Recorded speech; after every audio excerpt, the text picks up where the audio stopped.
사랑하는 성도 여러분, 오늘이 몇 월 며칠이죠? 8월 15일 아니죠? 네. 8월 27일입니다. 8월의 이제 마지막 주간입니다. 대구의 여름 날씨 굉장히 무섭다고 들었습니다. 네. 그런데 생각보다 그 무더위가 그렇게 이렇게 길게 느껴지지는 않았었어요. 되게 짧았지만 아주 강하게 딱 이렇게 하고 경험하고 넘어갔는데 의외로 비가 굉장히 많이 왔죠, 올해. 네.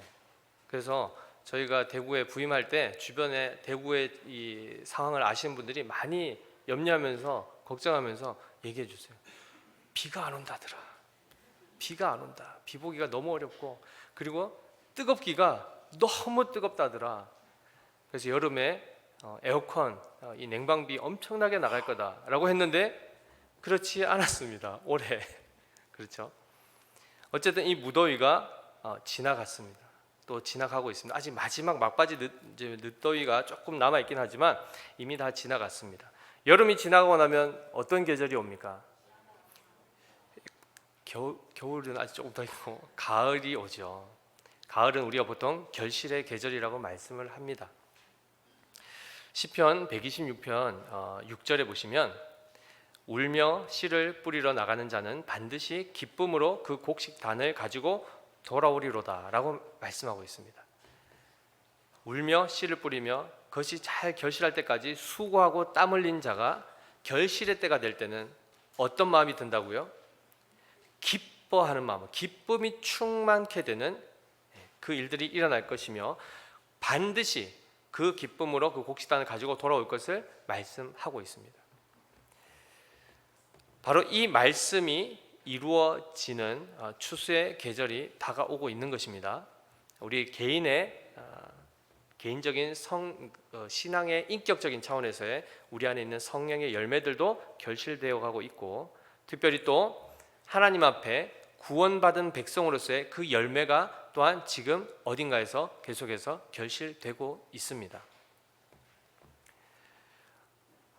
우리 모두에게 사실 우리 개인적인 신앙의 성숙과 또 우리 교회 또 성도의 또 부흥, 이 부흥이라는 것은 당연히 양적 질적 부흥을 모두 말씀하는 것이죠.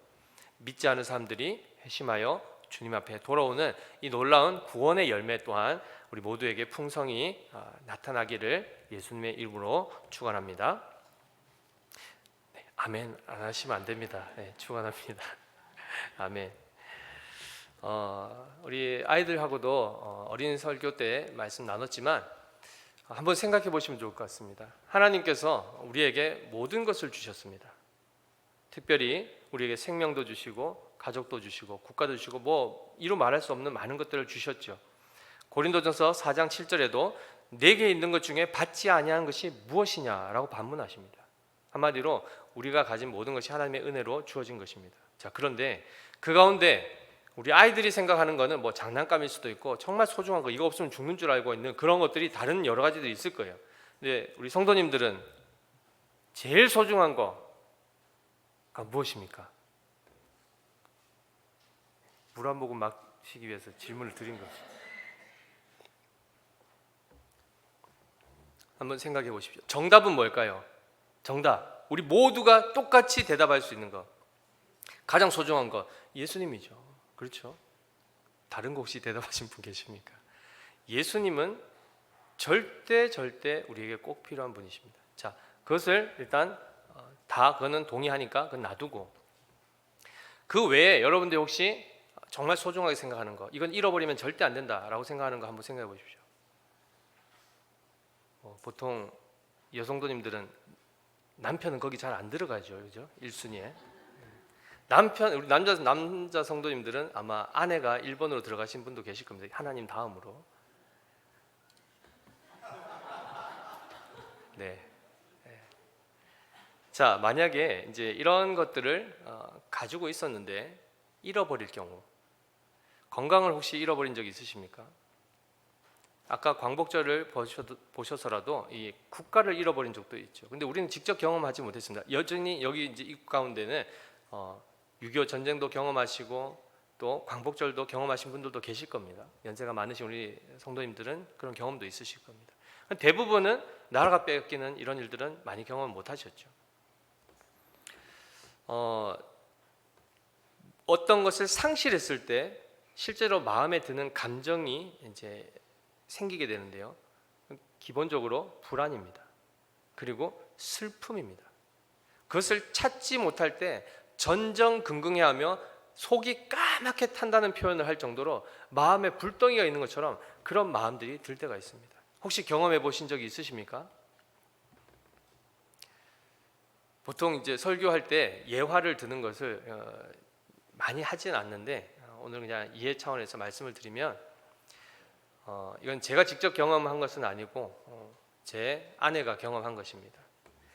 저희 둘째 아이가 2살인가 3살일 때 아내를 따라서 이제 어떤 센터에 갔습니다. 잠깐 딴 데 본 사이에 엘리베이터를 타고 혼자 내려가 버린 겁니다. 둘째 누군지 아시죠? 저하고 비슷하게 생긴 동글동글한 친구 있습니다. 말도 할 줄 모르고 엉엉 하는데 엘리베이터를 일단 타고 그냥 내려가 버린 거예요. 당연히 아내는 그쪽에서 막 룸에서 찾았겠죠. 안 보이는 겁니다. 그 기간 동안 시간이 지금 자꾸 가는 거죠. 아이는 계속 이동하는 겁니다. 그리고 아차 싶어서 안에서 발견이 안 되니까 어떻게 했을까요? 뛰어내려간 거죠. 뛰어내려갔습니다. 온 동네를 찾을 때 그 심정이 어땠을까요? 머리가 하얘집니다. 아무 생각이 안 나고 앞이 깜깜합니다. 근데 아이가 보이지 않습니다. 이쪽으로 가보고 저쪽으로, 거기가 삼거리였습니다. T자로 되어 있는 길이었는데 이쪽으로 가봐도 안 보이는 겁니다. 일로 뛰어가도 안 보이는 겁니다. 마음에 불안하기 시작하죠. 그러고 나서 한쪽으로 뛰어가는데 얼마나 목소리를 크게 했겠습니까? 호연아 하면서, 호연아, 뭐 누가 듣든 말든, 그죠? 아이를 찾기 위해서 그 애타는 마음을 호연아 하는데 저 멀리서 어떤 가게 앞에 호윤이가 딱 있는 겁니다. 거기 가게 아주머니께서 아이가 지나가는데 엄마 없이 그냥 혼자 조그만 애가 막 지나가니까 뭔가 이상하다, 길을 잃었다 싶어가지고 직감하고 아이를 붙잡아 둔 거예요. 너무 감사할 일이죠. 어쨌든 그 시간, 그렇게 해서 호윤을 다시 만나는 시간까지 얼마나 마음이 애가 타고 졸였겠습니까? 몇 년 후에, 그러니까 한참이 지났죠. 꿈 얘기도 한번 해줬어요. 실제로 꿈에서 중국에 갔는데 호윤이하고 헤어지게 되어가지고 따로 어디에서 만나자고 어쩔 수 없이 다른 차를 타고 가는 그런 꿈도 꿨다는 거예요. 그러니까 이미 이전에 있었던 그런 그 이별에 대한 거, 그리고 잃어버린 거에 대한 그런 것들이 아직 남아 있어서 아마 그렇게 연상적으로 또 이렇게 일어난 것 같습니다. 가장 소중한 것 여러 가지 있을 수 있습니다. 그런데 그것을 잃어버렸을 때 그 당혹감은 사실 그거는 경험해보지 않으면 알 수가 없죠. 근데 많은 경우에 그런 것들을 많이 경험해 보셨을 겁니다. 대부분. 놀라운 것은 뭐죠? 평소에 같이 있을 때는 그냥 당연히 같이 있는 줄 알았는데 상실을 경험하고 나니까 그 다음에 다시 그를 찾았을 때 평소에는 느끼지 못했던 말할 수 없는 기쁨과 안도감을 그가 가지게 된다는 겁니다. 아이를 다시 찾았을 때, 빼앗겼던 나를 다시 찾았을 때, 잃어버렸던 건강을 다시 회복했을 때, 여러 가지 사업이 망해서 재산이 완전히 마이너스가 됐다가 다시 그것이 회복되었을 때 다 우리에게는 회복이라는 것은 기쁨을 주는 것입니다. 바로 이러한 차원에서의 기쁨, 잃었다가 다시 얻었을 때 느끼는 그 기쁨에 대해서 사실 오늘 누가복음 15장은 그 부분의 기쁨을 말씀해 주고 있습니다. 잘 아시다시피 누가복음 15장에는 3가지의 비유가 등장합니다. 잃어버린 양의 비유, 그 다음에 잃은 드라크마의 비유, 그 다음에 잃어버린 둘째 아들 탕자의 비유가 나옵니다. 마찬가지 다 잃어버렸다가 다시 되찾은 것을 말씀하고 있죠. 근데 특별히 오늘 15장 1절에 보시면 모든 세리와 죄인들이 말씀을 들으러 가까이 나아오니라고 되어 있습니다. 누구께로 가까이 나왔을까요? 예수님께로 가까이 나오고 있습니다. 누가요? 누가? 모든 세리와 죄인들이라고 했습니다. 이스라엘에 있어서는 세리, 이 당시만 하더라도 마찬가지 우리가 일제 침략 시대에 마찬가지 일본의 앞잡이를 했던 사람들이 많이 있죠. 매국노라 그러고 그 사람들 오히려 굉장히 비난하고 비난을 받았죠. 마찬가지 이 당시만 해도 로마의 압제 아래에 있었지 않습니까? 자국민의 이스라엘 백성의 세금을 걷어가지고 로마 황제에게 바치는 이 일들을 하는 것이 세리였습니다. 그런데 그들이 그냥 잘 했으면, 무난하게 했으면 괜찮지만 어떻게 했죠? 부당한 세금을 더 가중적으로 요구해서 착복을 하고 횡령을 합니다. 그러니까 당연히 자국민의 백성의 그 고혈을 빨아먹는 거죠. 그러니까 당연히 이스라엘 백성들이 좋아할 리가 만무합니다. 따라서 세리는 비판받아야 마땅하고 비난의 대상이었습니다. 더 나아가서 죄인은, 이스라엘 백성에게 있어서 죄인은 어떤 존재죠? 의인과 대비되는 존재입니다. 의로운 사람들은 부정한 것을 가까이 하면 됩니까? 안 됩니까? 안 됩니다. 절대 죄인들과 가까이 해서는 안 됩니다. 그런데 바로 그 세리와 죄인들이 예수님께로 가까이 옵니다. 그럼 예수님이 마땅히 본인이 의로운 자라, 의인이다 라고 생각하면, 거룩한 하나님의 아들이다 하면 어떻게 반응해야 맞습니까? 그들을 피해야 되고 그들을 멀리해야 됩니다. 그런데 오늘 본문에는 뭐라고 되어 있죠? 2절에 보시면 바리새인과 서기관들이 수군거려 이르되 이 사람이 죄인을 영접하고 음식을 같이 먹는다 하더라, 이렇게 합니다. 세리를 받아들이고 그들과 함께 식사를 했다고 합니다. 죄인들을 영접하고 그들과 음식을 나누었다, 이렇게 말씀합니다. 바리새인들, 서기관들로서는 스스로 의롭다 여긴 자들 입장에서는 절대 용납할 수 없는 일들이 지금 벌어지고 있는 것입니다. 한마디로 여기에서 잃어버린 양의 비유를 이제 이어서 쭉 그들에게 말씀하실 텐데요. 세리와 죄인들이 곧 잃어버린 양에 해당되는 사람들입니다. 자, 이 본문을 우리가 살펴보기 전에 먼저 한 가지, 하나님께서 기뻐하시는 것들이 성경에 굉장히 많이 나옵니다. 반대로 얘기하면 하나님이 싫어하시는 것들을 쭉 말씀해주고 있습니다. 그 가운데 오늘은 하나님이 기뻐하시는 일들을 성경의 다른 부분들을 통해서 조금 한번 살펴보고 넘어갈 텐데요. 구절이 조금 있습니다. 내일 우리 아이들도 개학인데 공부한다 생각하시고 한번 잘 따라와 보시기 바랍니다. 자, 마태복음 3장 17절 말씀 띄워주시고요. 같이 한번 읽어보겠습니다.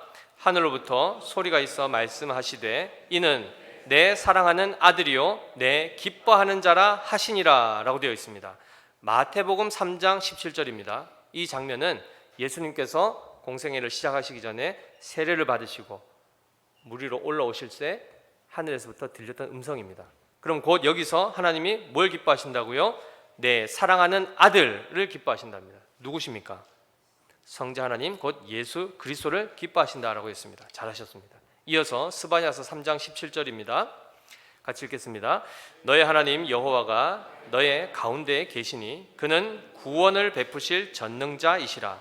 그가 너로 말미암아 기쁨을 이기지 못하시며 너를 잠잠히 사랑하시며 너로 말미암아 즐거이 부르며 기뻐하시리라 하리라 라고 되어 있습니다. 하나님 무엇을 또 기뻐하십니까? 너를 기뻐하신답니다. 여기서 너가 누굽니까? 하나님이 택하신 이스라엘 백성, 곧 하나님의 자녀를 말씀합니다. 하나님이 하나님의 자녀를 기뻐하신다 말씀하죠. 히브리서 11장 6절 말씀 우리가 암송하신 분도 계실 텐데요. 같이 읽어보겠습니다. 믿음이 없이는 하나님을 기쁘시게 하지 못하나니 하나님께 나아가는 자는 반드시 그가 계신 것과 또한 그가 자기를 찾는 자들에게 상 주시는 이심을 믿어야 할지니라. 아멘. 여기서 하나님은 또 뭘 기뻐하십니까?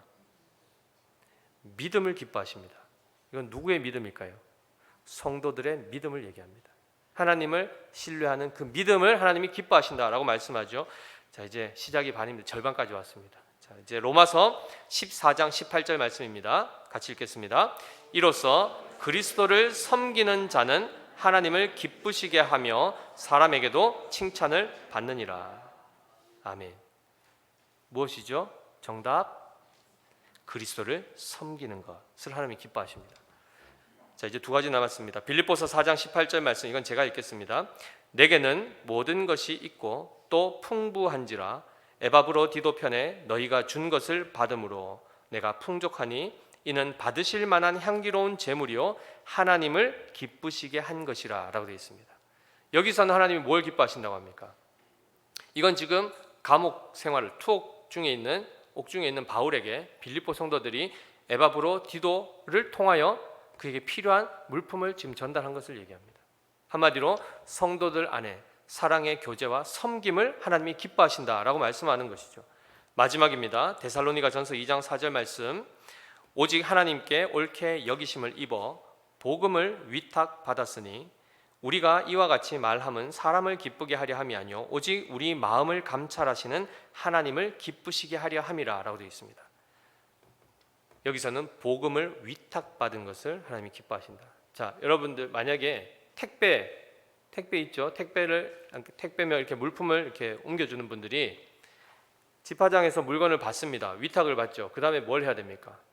그 물건을 수취인에게 보내줘야 됩니다. 하나님께서 우리에게 복음을 위탁하셨으면 우리의 책무는요, 복음을 전달해야 되는 것이죠. 그래서 이것을 하나님이 기뻐하신다고 말씀합니다.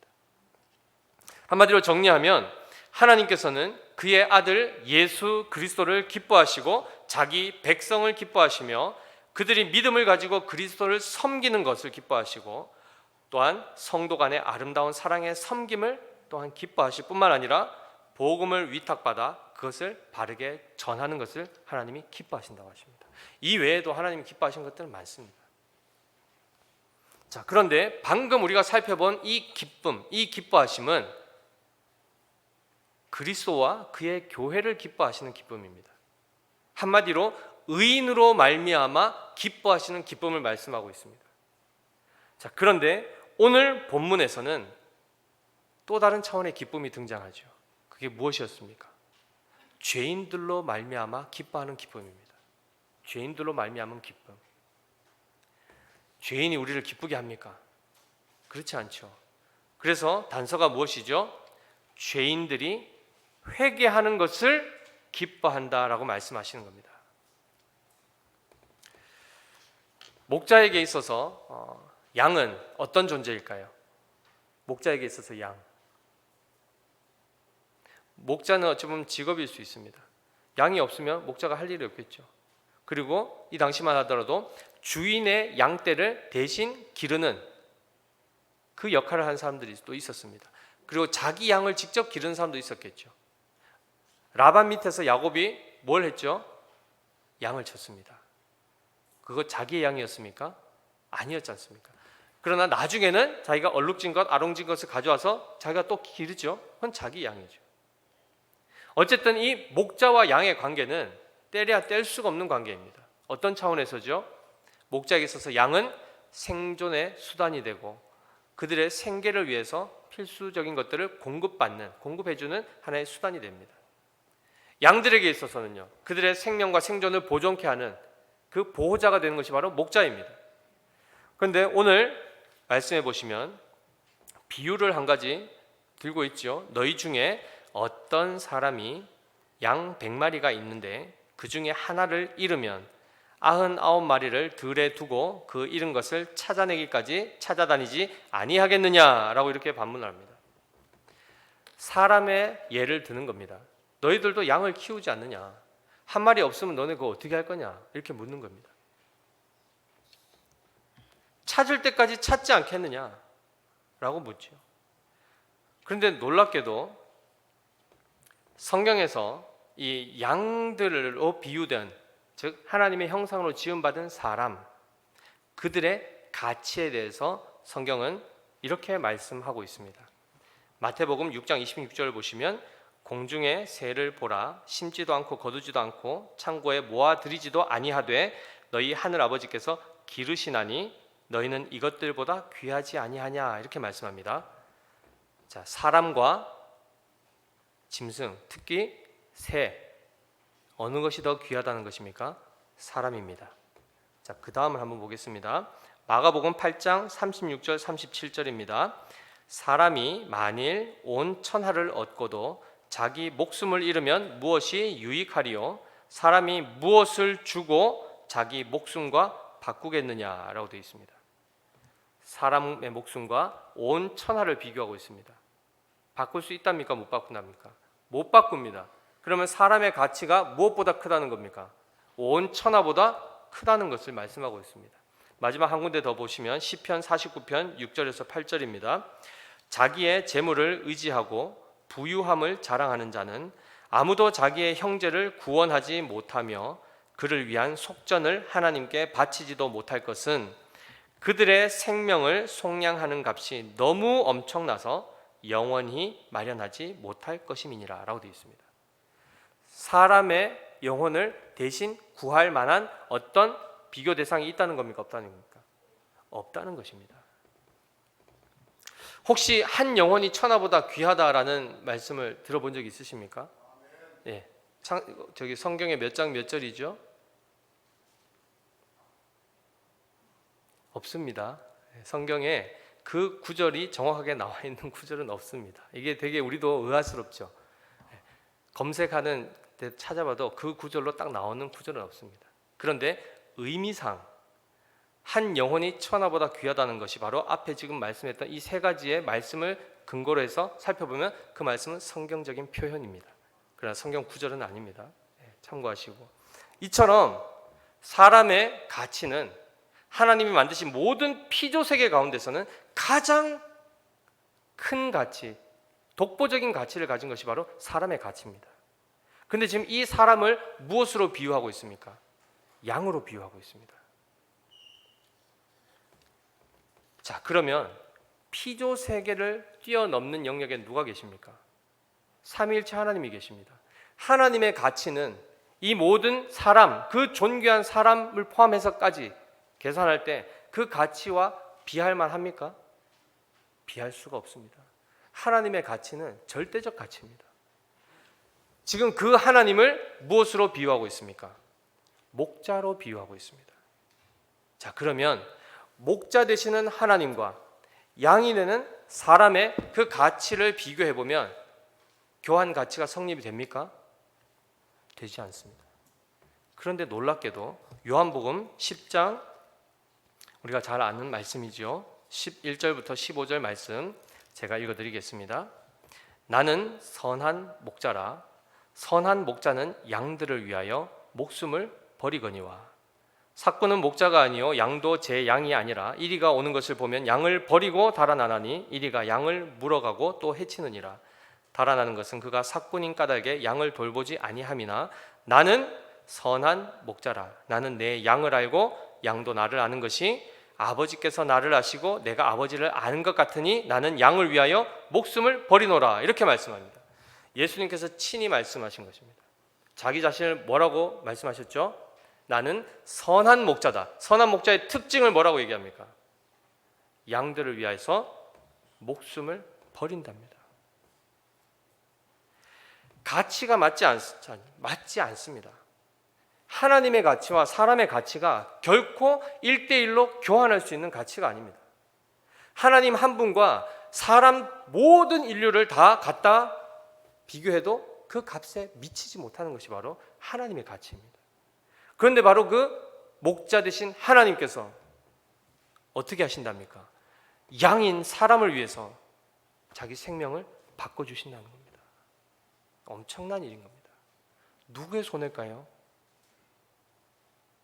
이 거래가 정당한 거래입니까? 보통 짜장면 한 그릇에 제일 비싼 짜장면, 뭐 금가루까지 뿌려서 얼마 정도 하시면 드시겠습니까? 제일 비싼 거. 이 짜장면 먹어봤어? 할 만큼 이렇게 딱 우쭐댈 수 있을 만한 짜장면 값 한 30만 원?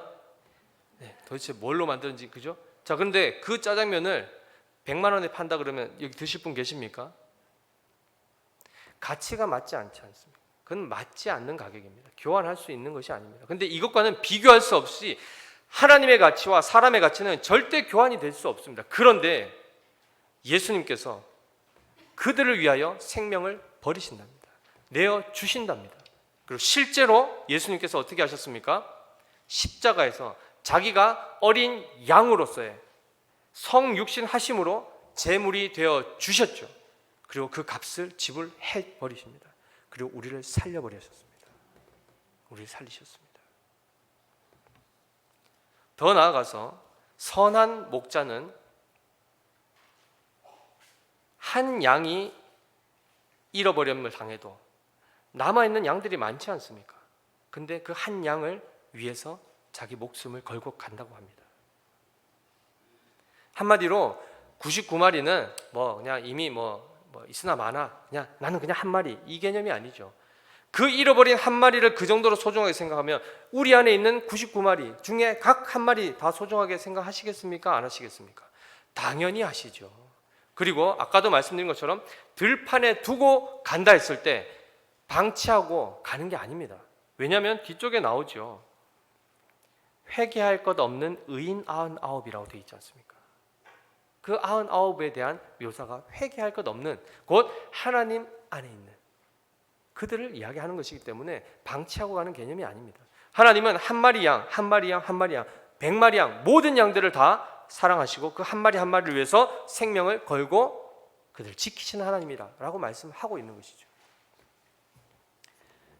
왜 이렇게 하셨을까요? 왜 이렇게 하셨을까요? 거래의 조건이 맞지도 않는, 한 1억 정도면 들어갈 수 있는 집을 10억을 달라 하는데 거기에 계약서를 썼다. 누가 봐도 이상하지 않습니까? 누가 봐도 거품이지 않습니까? 근데 예수님께서 왜 이 거래를 하셨냐는 겁니다. 왜 거기에 도장을 찍으시냐는 겁니다. 요한복음 17장 6절에 나와 있습니다. 세상 중에서 내게 주신 사람들에게 내가 아버지의 이름을 나타내었나이다. 그들은 아버지의 것이었는데 내게 주셨으며 그들은 아버지의 말씀을 지켰나이다. 18장 9절입니다. 요한복음 18장 9절. 혹시 이거 없죠? 예, 제가 읽겠습니다. 이는 아버지께서 내게 주신 자 중에서 하나도 잃지 아니하였사옵나이다 하신 말씀을 응하게 하려 함이로라 라고 되어 있습니다. 그 한 마리의 존재의 그 정체성이 뭡니까? 하나님 아버지의 것이었다는 겁니다. 하나님 아버지의 것이기에 하나님이 그를 소중하게 여기시기에 그의 아들이신 예수 그리스도께서도 하나님을 경외하고 하나님을 사랑함으로 그의 소유들, 그의 백성들을 사랑한다는 것입니다. 단순히 비교해서 우리의 가치를 보고 그냥 계산하면 절대 그 생명을 주실 일이 없으시죠. 근데 그들이 누구라는 겁니까? 아버지의 것이었고 아버지의 것을 자기에게 주셨기 때문에 생명처럼 아버지를 사랑하고 아끼듯 그를 사랑하고 아끼는 그 주님의 모습이 여기서 나오는 겁니다. 납득이 되시죠? 따라서 아버지께서 내게 주신 자 중에 하나도 잃지 않기를, 그리고 실제로 하나도 잃지 않으십니다. 잃어버리거나 이탈한 양들 찾아가십니다. 에스겔서 34장 11절 12절 말씀은 구약 성경인데도 불구하고 이 부분이 잘 나타나 있습니다. 11절 말씀, 주 여호와께서 이같이 말씀하셨느니라. 나 곧 내가 내 양을 찾고 찾되 목자가 양 가운데 있는 날에 양이 흩어졌으면 그 때를 찾는 것 같이 내가 내 양을 찾아서 흐리고 캄캄한 날에 그 흩어진 모든 것에서 그것들을 건져낼지라, 이렇게 되어 있습니다. 내 양을 찾고 찾되, 반복되는 것은 반드시 찾는다는 것입니다. 아담과 하와가 선악을 알게 하는 나무의 열매를 먹으면 정령 죽으리라고 되어 있죠. 우린 번역을 그렇게 했습니다. 원문에는 죽고 죽으리라 되어 있습니다. 찾고 찾으리라, 정령 찾으리라, 이 말씀입니다. 예수님께서 반드시 우리를 찾으셔서 한 사람도 우리에서부터 이탈하지 않고 그곳 가운데 들어오도록 지금도 역사하고 계시다는 것입니다. 이 말씀이 바로 오늘의 4절에서 6절에 나와 있는 말씀이죠. 우리 한번 같이 읽어보겠습니다. 너희 중에 어떤 사람이 양 100마리가 있는데 그 중에 하나를 잃으면 99마리를 들에 두고 그 잃은 것을 찾아내기까지 찾아다니지 아니하겠느냐? 또 찾아낸즉 즐거워 어깨에 메고 집에 와서 그 벗과 이웃을 불러 모으고 말하되 나와 함께 즐기자. 나의 잃은 양을 찾아내었노라 하리라 라고 되어 있습니다. 에스겔서에 나와 있었던 그 하나님의 그 결심과 그 의지가 그대로 성취되는 장면입니다. 예수 그리스도를 통해서. 놀라운 것은 바로 예수님께로 지금 나온 자들, 모든 세리와 죄인들이 누구였죠? 잃어버린 양이라고 되어 있었습니다. 예수님께서 이 땅에 무가치한 우리, 상대적 무가치죠. 무가치한 우리를 위해서 오신 목적이 무엇입니까? 우리 잘 알고 있지 않습니까? 마가복음 5장 27절 말씀입니다. 죄송합니다. 마가복음 2장 17절 말씀입니다. 혹시 준비되셨나요? 네, 같이 읽어보겠습니다. 예수께서 들으시고 그들에게 이르시되 건강한 자에게는 의사가 쓸데없고 병든 자에게라야 쓸데있느니라.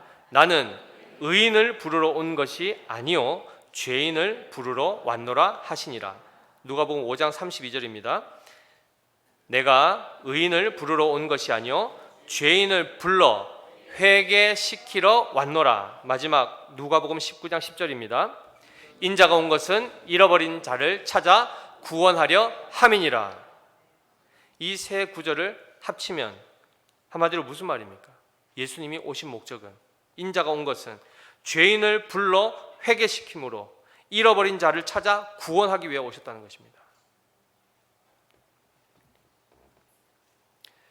우리가 이미 그 은혜 안에 그 찾아오심으로 인하여 찾은 바 된 자들로서 지금 이 자리에 있습니다. 아멘이시죠? 이곳이 주님의 품 안이기 때문에 안전합니다. 그래서 우리가 첫 인사를 뭘로 했습니까? 샬롬이라고 한 겁니다. 샬롬. 평강이 있을지어다.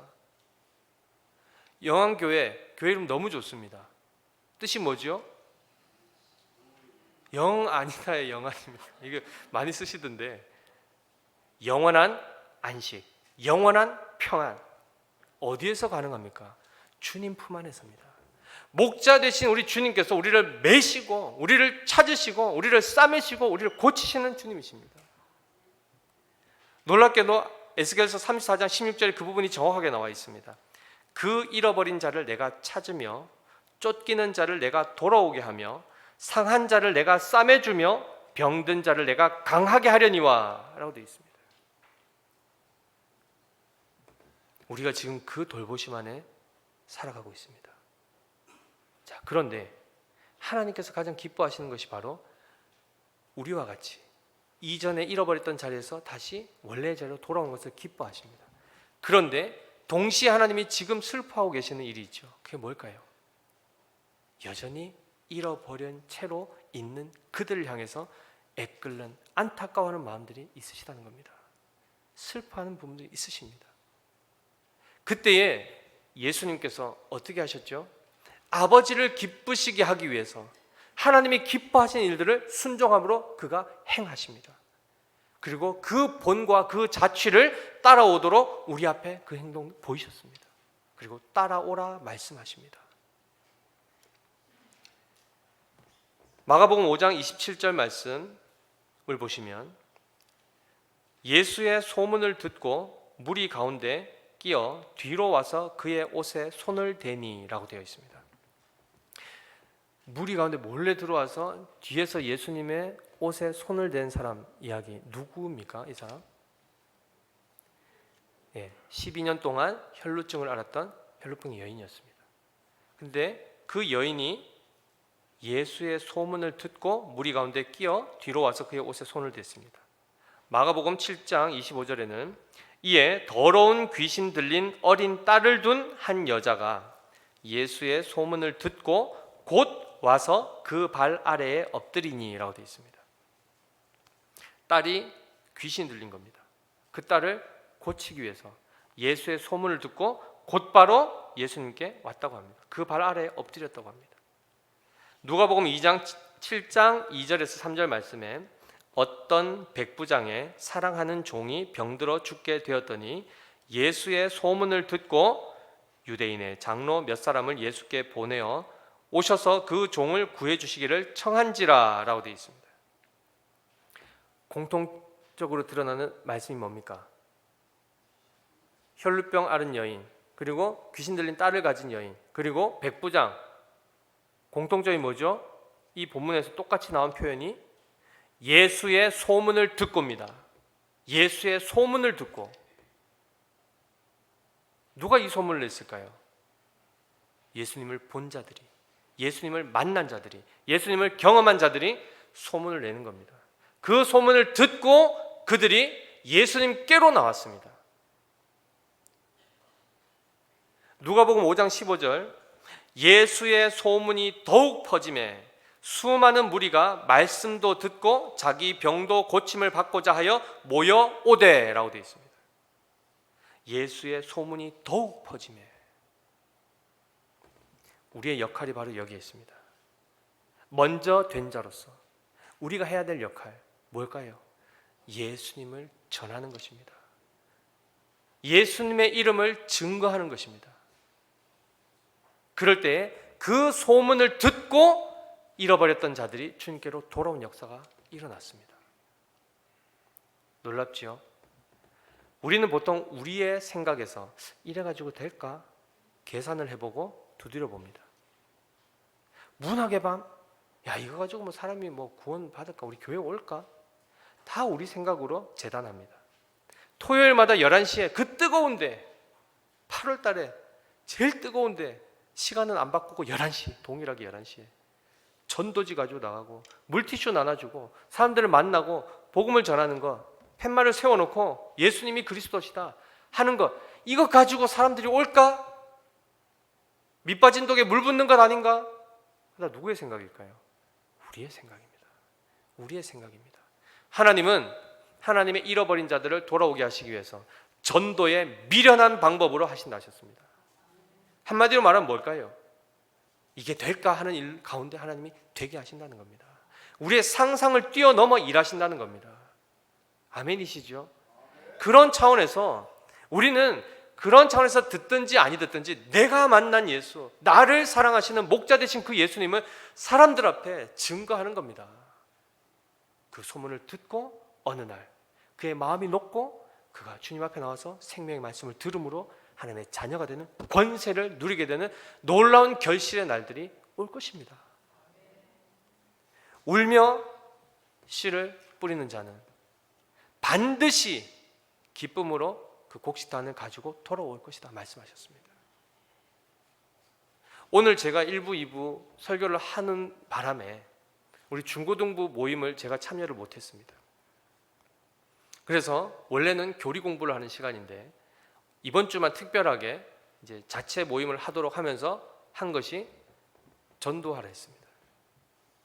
두세 명씩 짝을 지어서 선생님 한 분, 학생 몇 명 해서 짝을 지어서 교회 인근을 전도지와 우리 토요일 하듯이 전도지 가지고 물티슈 가지고 가방 메고 평화시장, 그다음에 저기 도서관, 그리고 경대 쪽으로 해서 흩어져서 1시간 동안 전도하고 오라 했습니다.